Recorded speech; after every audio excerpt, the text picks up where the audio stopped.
50,000 ang parada ng meron, samantala lang siya 2,000 pesos. Doon kami nagtaka. Kaya sabi ng management, isampik mo.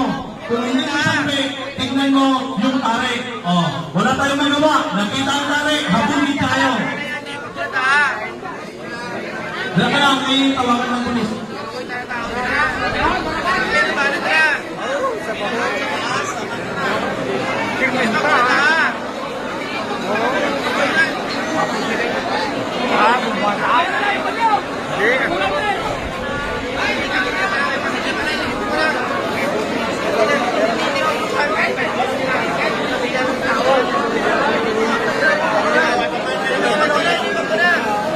Oh, cancel yan, cancel. Wala na yan, cancel.